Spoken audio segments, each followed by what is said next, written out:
जय Hind my dear friend. आज का यह क्लास कंटिन्यूटी का लास्ट क्लास है और यह क्लास कंटिन्यूटी का पार्ट 2 है। और पार्ट 1 में मैंने आपको कंटिन्यूटी के आधे कंसेप्ट मैंने बता दिया था और मैंने कहा भी था कि आपसे क्वेश्चन बनने अब लगेगा। आज का यह क्लास देखने के बाद आपको कंटिन्यूटी का क्वेश्चन कहीं से नहीं फंसेगा और यही क्लास कंटिन्यूटी का लास्ट क्लास होगा। यह क्लास जितने भी कंसेप्ट थे स्पेशल सब इसी वीडियो में है, तो प्लीज़ आप इस वीडियो को पूरा देखिएगा, आपको ज़रूर कुछ सीखने को नया मिलेगा। इसी के साथ अपने इस क्लास को शुरू करते हैं।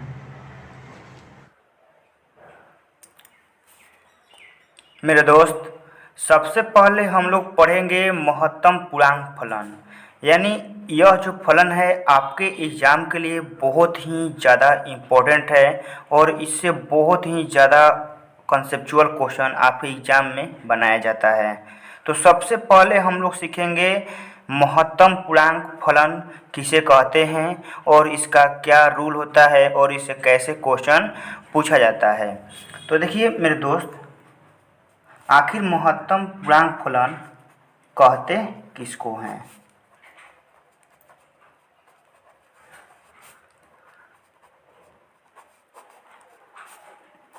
महत्तम पूर्णांक फलन का इंग्लिश होता है greatest integer function. Greatest integer function.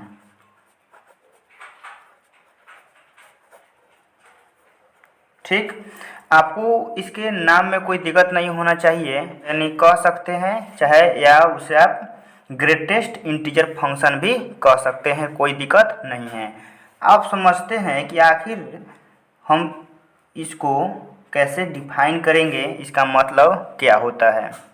तो मेरे दोस्त देखिए, फलन f is mapping R to R, ठीक है, R टू R महत्तम पूर्णांक कहलाता है यदि, देखिए आखिर कौन सा फलन महत्तम पूर्णांक कहलाता है। देखिए आखिर उसका क्या रूल है। मैंने क्या लिखा है कि फलन f is mapping R to R महत्तम पूर्णांक फलन कहलाता है यदि। यदि में देखिए क्या है इसका कंडीशन, f(x) बराबर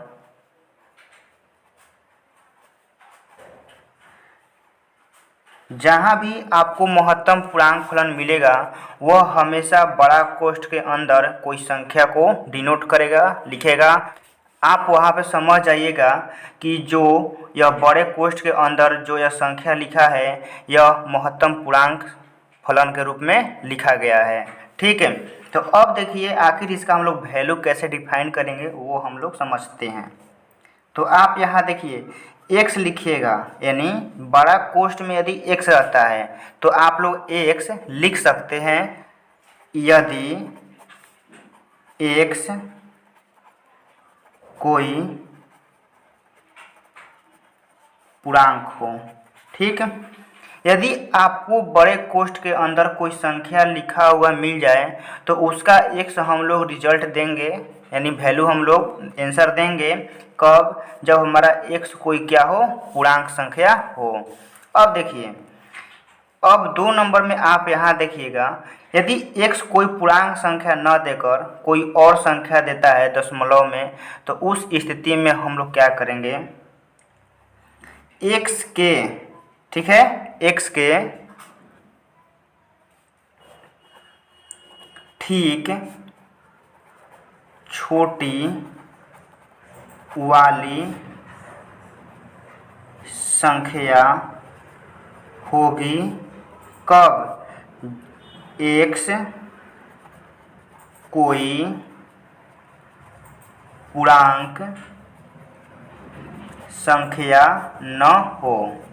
देख रहे हैं, यदि x कोई पूर्णांक संख्या नहीं रहता है तो हम लोग क्या करेंगे, x के ठीक छोटी वाली संख्या को हम लोग अपना आंसर देंगे।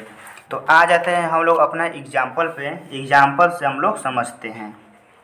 देखिए एग्जाम्पल फर्स्ट में मान लीजिए कोई यह ग्रेटेस्ट इंटीजर का फंक्शन मैं लिखता हूँ और इसके अंदर मैं 2 लिख देता हूँ, ठीक 2।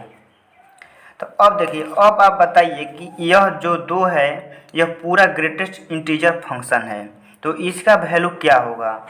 तो मैंने क्या बोला कि यदि इस बड़े कोष्ठ के अंदर कोई संख्या यदि पूर्णांक रहता है, पूर्णांक, तो हम लोग वही आंसर लिख देते हैं 2, ठीक है।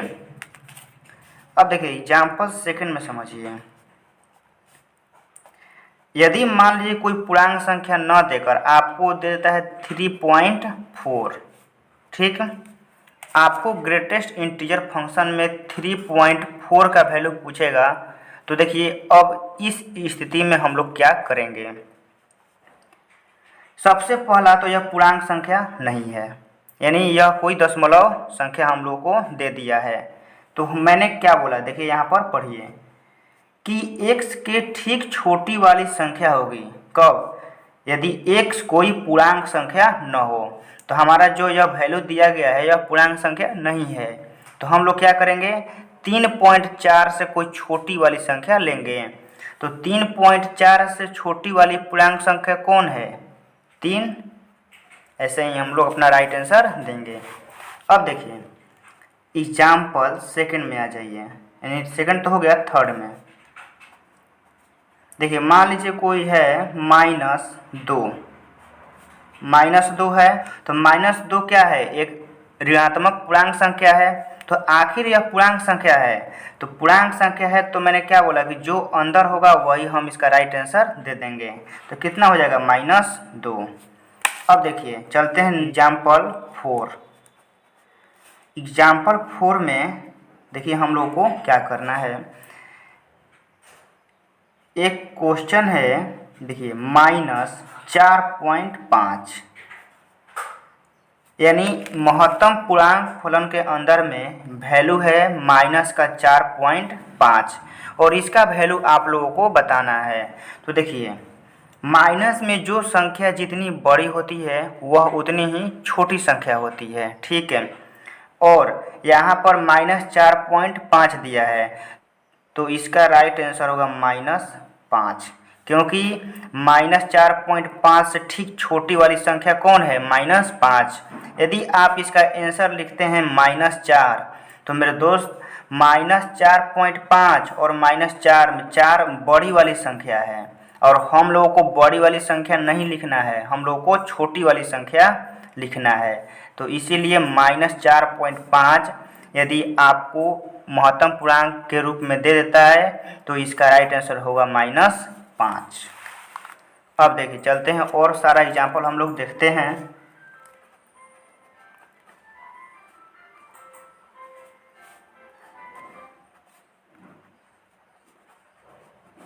मैंने एक क्वेश्चन लिखा है जो कि आप देख रहे हैं, महत्तम पूर्णांक फलन के रूप में मैंने लिखा है 5.4 और इस 5.4 का मान कितना होगा, 5, क्योंकि इस केस में 5.4 में 5 छोटी वाली धनात्मक पूर्णांक संख्या है।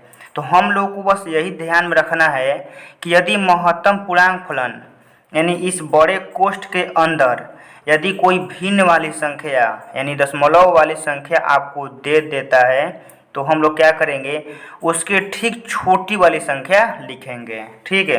तो इसका राइट आंसर होगा 5। और देखते हैं एक एग्जाम्पल,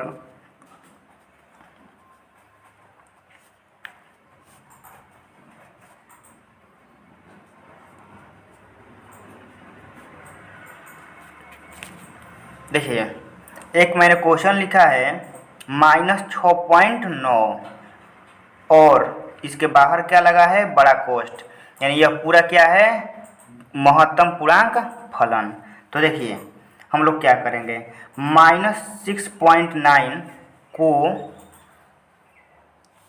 देखिए हम लोग क्या करना है कि -6.9 से क्या लिखना है, छोटी संख्या लिखना है। तो छोटी संख्या होगा -7, ठीक है ना, -7।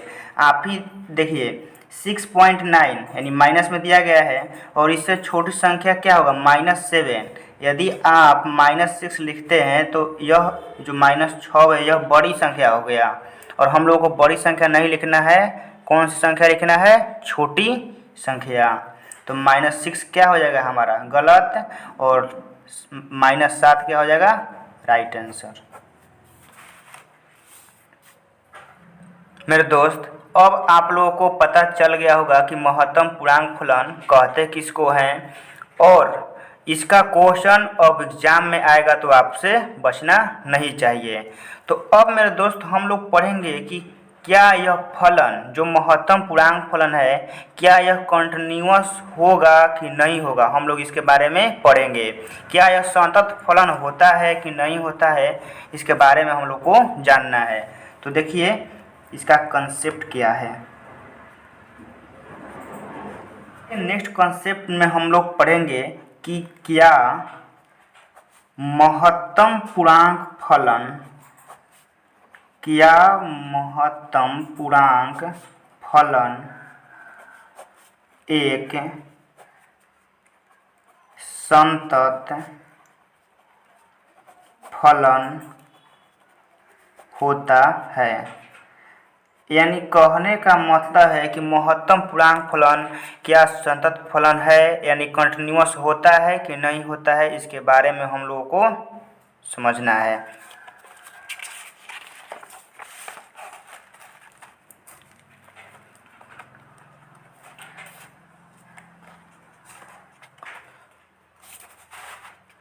तो मेरे दोस्त, आप यहाँ नोट 1 में लिखिएगा कि महत्तम पूर्णांक फलन,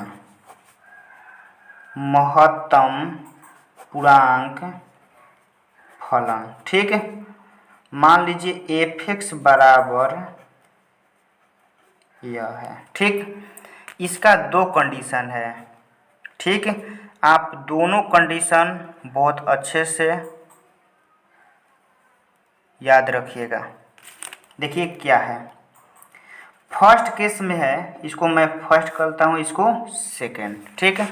आप दोनों केस में यह याद रखिएगा कि देखिए फर्स्ट केस में आप याद रखिएगा कि यदि x पूर्णांक संख्या होता है तो, यानी x कोई पूर्णांक संख्या होता है तो यह असंतत होगा,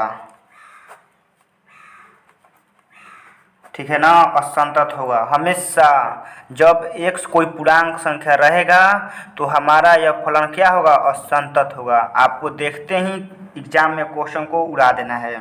अब देखिए सेकंड में, यदि x कोई पूर्णांक संख्या नहीं होती है तो यह मेरे दोस्त संतत होगा, ठीक है। यानी कहने का मतलब है कि इस x का मान जैसे 1, 2, 3, 4 या -1, -2, -3 कुछ इस प्रकार का रहता है तो वह हमेशा ऑलवेज क्या होगा, असंतत यानी डिसकंटिन्यूअस होगा। और 2 नंबर में, यदि x कोई पूर्णांक संख्या नहीं होती है, इसका मतलब है कि x का मान कोई दशमलव में रहेगा, यानी -2.5, -3.5, 4.5 ऐसे कोई संख्या दशमलव में रहता है तो वह हमेशा संतत होगा। आपको एग्जाम में सॉल्व नहीं करना है, बस यही 2 कॉन्सेप्ट आपको ध्यान में रखना है, आपका क्वेश्चन बन जाएगा। तो यह हो गया महत्तम पूर्णांक फलन के बारे में पूरा इन्फॉर्मेशन। इससे बाहर एग्जाम में कुछ नहीं आएगा। अब देखिए, अब हम लोगों को पढ़ना है कि आखिर कौन कौन ऐसे फलन हैं, ध्यान से सुनिएगा, ऐसे कौन कौन फलन है जो डायरेक्ट हमेशा किसी भी स्थिति में संतत फलन होते हैं, उसके बारे में हम लोगों को पढ़ना है। तो चलिए चलते हैं अब उसी कॉन्सेप्ट पर। आइए अब जानते हैं कि आखिर कौन कौन फलन किसी भी केस में हमेशा संतत फलन होंगे। तो मेरे दोस्त, आप यहाँ कॉन्सेप्ट लिखिएगा और एक एक कॉन्सेप्ट को आप नोट करते जाइएगा। ठीक, आप आइए और एक नंबर में लिखिए, ठीक, कि रेखीय फलन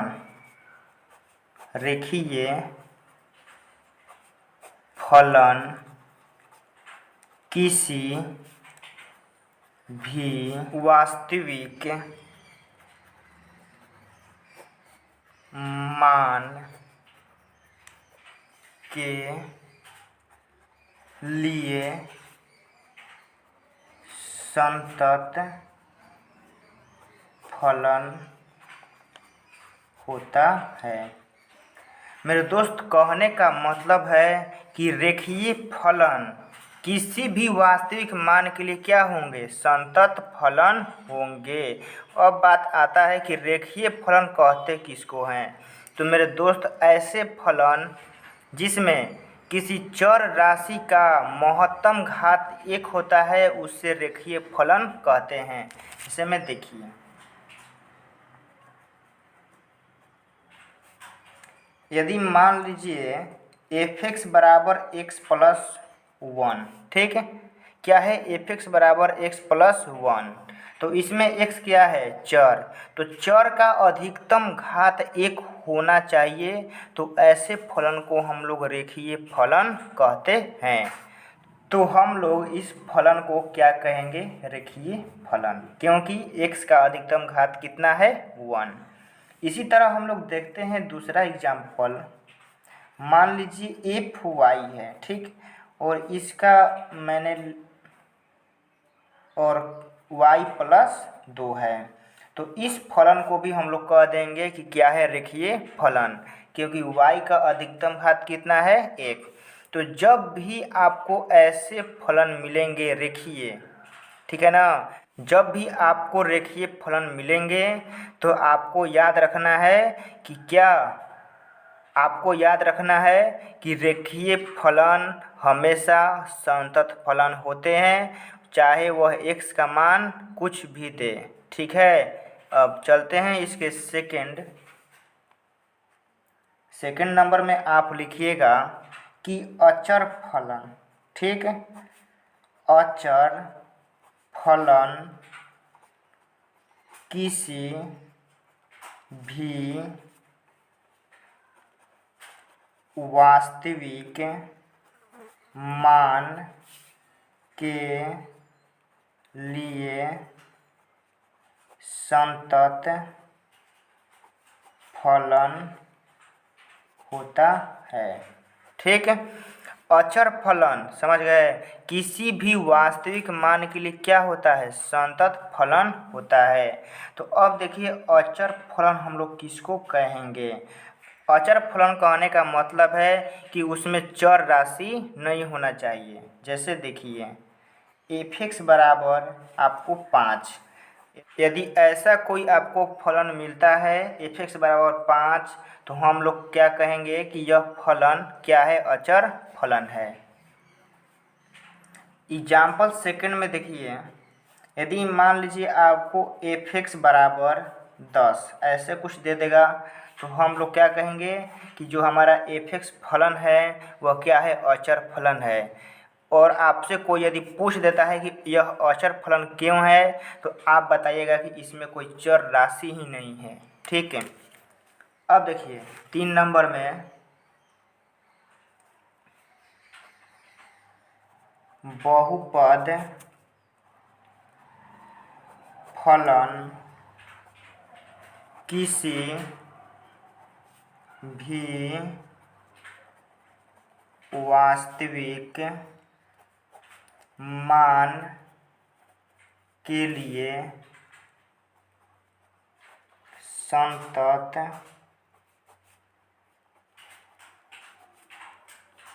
फलन होता है, यानी बहुपद फलन भी। तो शुरुआत में मैंने क्या लिखवाया, रेखीय फलन, लेकिन अभी मैं क्या लिखवा रहा हूँ, बहुपद फलन।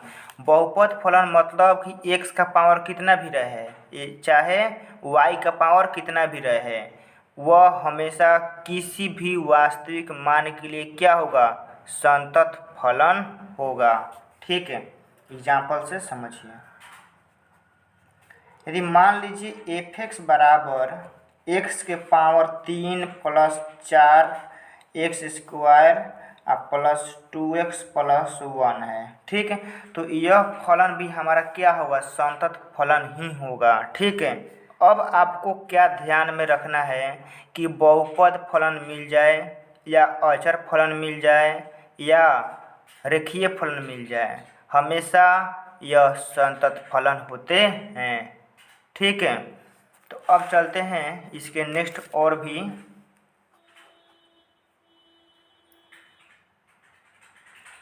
चार नंबर, तो 4 नंबर में आप लिखिएगा त्रिकोणमितीय फलन।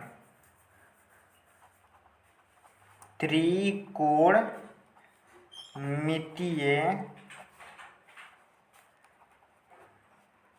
फलन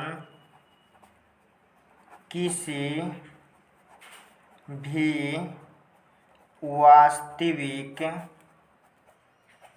मान के लिए संतत फलन होता है और यह त्रिकोणमितीय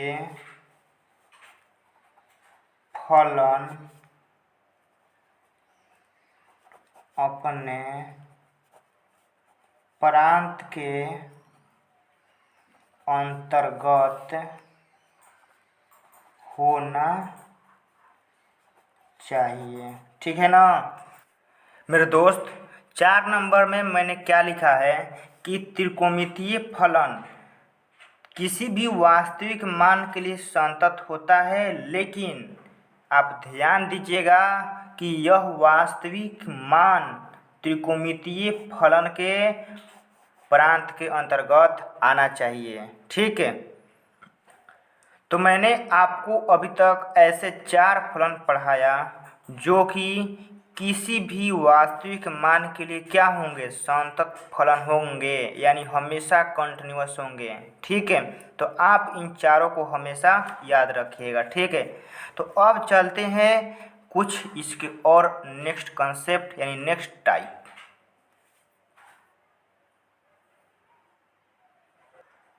और यह रूल बहुत ही खतरनाक रूल है, तो इसलिए आप इसे बहुत सावधानी से सीखिएगा और यही बार बार आपके एग्जाम में पूछा जाता है। तो देखिए आखिर वह कौन सा रूल है।